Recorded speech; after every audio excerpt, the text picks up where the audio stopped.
Ny zoma 2 febroary 2024 rehefa navita fametrahana samboady ao amin'ny distrikta Ambositra no sady nanaraka fiofanana amin'ny mahavoafidy ho ben'ny tanàna azy ka niazo ny fodiana tany amin'ny commune Mankataboangy izay niadidiny no niseho ny fanafiana ny ben'ny tanàna ny Mankataboangy raha ny voarivonina rindra raha ny nambarany Zandra Landroany nandritra ny fitantarany. Tao anatin'ny fiara nitondra ben'ny tanàna vehivavy 13 taona io niaraka taminy nandritra ny fanafiana io Zandrinalahy io. Ankoatra azy mianadahy ireo, nisy ny mpamily nitondra ny fiara sy ny mpanampy ny mpamily iray. Olona 4 noho izany izy ireo tao anatin'ny fiara hoy ireo niarany fanafiana nataony olon-dratsy io. Tamin'ny 10 ora maraina no niala tao Ambositra izy ireo ka tamin'ny 6 ora sy sasany maraina no tonga tao Ambato Finandrana ny sakafo maraina. Zany hoe teo zany zay nazavandro teo no hitan'ny olona teo no very ny olona iraka ny-tsena io moa zany zany hoe izy zany efa nisy naramaso avy eo mihitsy ny teny tany amin'ny olon-dratsy efa nisy olona maromaro zany no collaboration tao anatin'ilay izy. Tamin'ny 2 ora tolakandro taorian'io no tonga teo amin'ny tanàna ny Iazo Fotsy izy ireo nijanona nanamboatra fiara na ahafana ny sedra indray ny faratsy ny lalana ho hatrany ity Zandrinalahy ity. Teny an-dalana zany isaky ny misy simbasimba kely dia efa fambaraka ilay izy fa zay tsy nahalala fa ny hoe tohizana dia mahafasarota lalana sy hoe tsy maintsy mandroso. Dia tonga teo amin'izay avy ny sakafo atoandro teo koa zany dia misura mety mbola nisy koa ny contact mandeha foana satria ny réseau moa efa misy dia niala teo zahay efa nanao sangisangy zariteny tamin'ny mpamily hoe sao tokony atoretintsika hanao zany tamin'izareo dia hoe ndao fa mahatonga antsika any io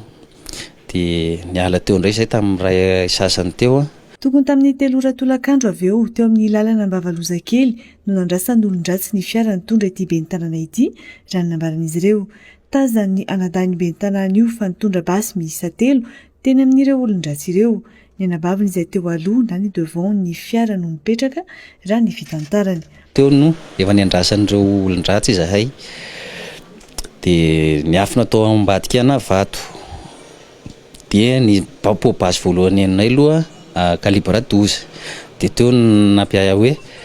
vaky ve mipone anay nijery tany vela moa efa olona mitambasy kalaky misy kalaky borivody ray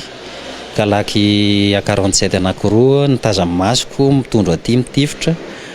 dia toa tany amin'ny anabaviko ny masoko no nitopy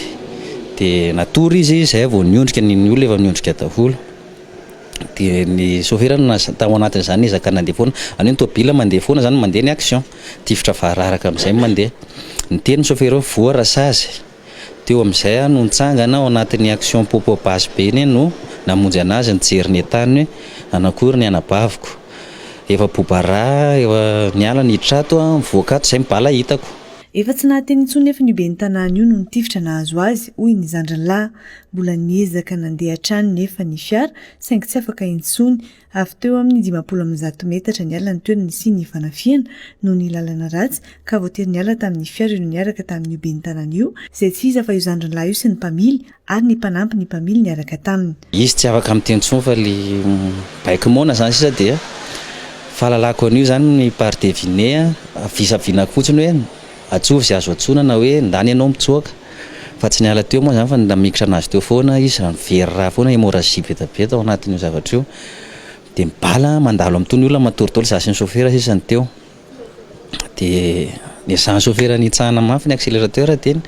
tafatsoaka teo amin'ny 150 mètres teo zay zay vao sendra landraty tsy afaka ny tôbila satria niraikitra teo pont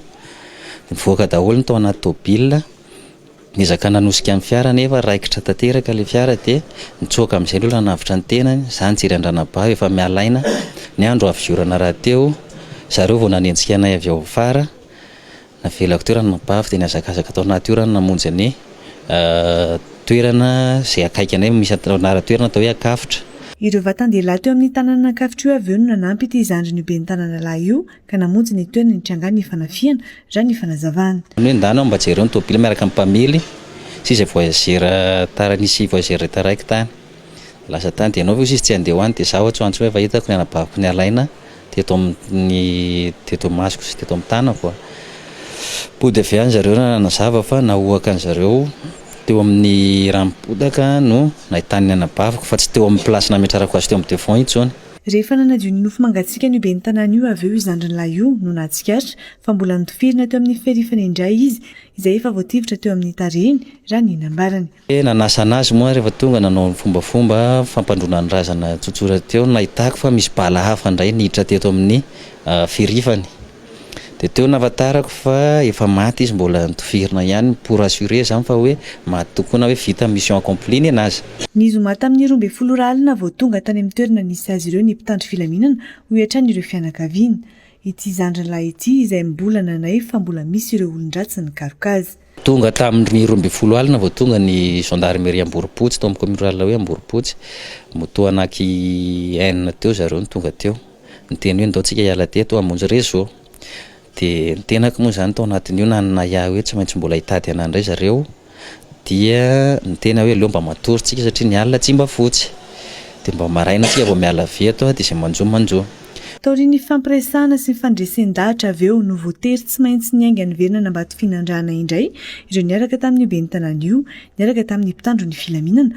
ho hiatran'ity zandry ny ben'ny tanàna ny Mangataboangy ity mbola feno sakana azy ny lalana rehetra nandehanana hoy izy ireo. Ariva ihany dia ala teo ihany tamin'iray satria resiny lahatra hoe ndao ary andeha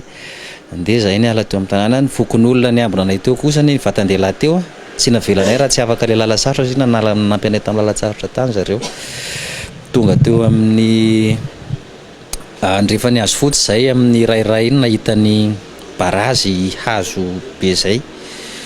teo dia efa namonjy jiro moa zany ny mpitandro filaminana satria mpitandro filaminana telo tao aloha telo afara zay tao ampovoany. Teo zany ihany hoe mbola misy toy amin'ny vele action sana nahoana maty mivonoana monjy jiro zahay miezaka ihany koa miaro ny tenako tao anatiny dia nesorina le barazy dia nandeha après 1 kilomètre mbola nisy barazy iray koa dia teo zany tenako hoe efa fiaraha-miasan'olona maromaro. Nisy adimy ireo jolataza ny aina tamin'ny fotoana nisy ny fanafiana izay samy tsy nisy ny saritava nefa samy nitazona basy raha ny fanazavany. Jola teo amin'ny 5 teo nitazako dia mitambasy mahery vaika daholo izy ireo fa raha ihany no calibre to ny entana tsisy very aloha na hatramin'ny singam-panjaitra aza tsisy ny ala fa ny ainana baviko mihitsy no efa nikendreny zareo tao anatin'ilay izy. Tsisy ny saritava zareo ary za koa zany tsy natadidy azy satria olona manondro basy anahy tsy hodiniako mihitsy mezaka ny hafana ihany. Naratra ihany koa ny mpamily nitondra azy ireo. Ny sofera no voany ao amin'ny tongony ao faladiana zany nisy bala mbola nisy bila zany hoe voan-tsaboana tao ambady finandrana io dia amiko anefa iny hoe fanariana dia fotsiny satria mission dia raha mahafantatra fa ny anabavika ihany no ndao sy mifahafatesana tao anatin'izany. Efa ben'ny tanàna tao Mangataboangy nitondra ny fepitaona indimy ihany koa ny iray ny ben'ny tanàna io ho hiatran'ity fianakaviana ity. Ny dadako dia ben'ny tanàna tao taloha tany hoe tamin'ny candidat 2018 sy élection 2018 zany le izy lany teo azy nitondra tamin'ny 2021 izy ihany no maty tamin'ny Covid-19 zany. Rehefa taty aoriana moa zany vao fantatra hoe Covid-19 nahafaty an-dadako fa mifangaro mosavy ihany mosavy n'olona teo tanàna ihany zany le izy efa nitondra toko maromaro izy tao fa tsy hoe atoko tokana ihany ary nahafaty azy toko dia atoko indépendant farany na ndao ny ainy. Omaly hariva ny tonga teto Andrenivohitra ary eny amin'ny tranondrazana eny Andoharany fotsiny nofo mangatsiaka ny ben'ny tanàna ny Mangataboangy ao amin'ny distrikana Ambato Finandrana ity. Andranomasina andraisany fianakaviana nofo mangatsiaka.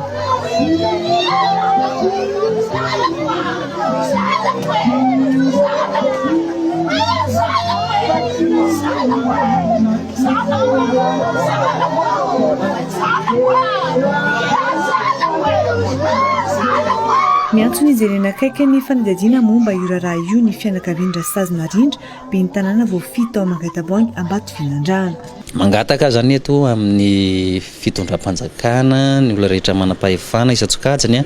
mba hadio angarahara mihitsy ny momba ny ty ankety ity satria ny zahay mba tia fantatra hoe iza ny olona namono ny anabaviko ary ny ponina ao amin'ny Mangataboangy koa dia mangetaheta mba tia fantatra hoe iza marina ny namono ny havana. Hatramin'ny hariva teo, olona 3 no voalaza fa efa voasambotra ary anaovana fanadihadiana ao amin'ny kompanian'ny zandarmaria-pirenena ao Ambatfiandandrana amin'izao, raha ny famitambo vaovao iray. Nomarian'ireo fianakaviana tao anatin'ny filazana manjo momba ny rasazana rindra ben'ny tanànan'ny Mangataboangy fa noho ny etreketraky ny tsy mataho-tody no nahafaty azy teo amin'ny 17 taonany.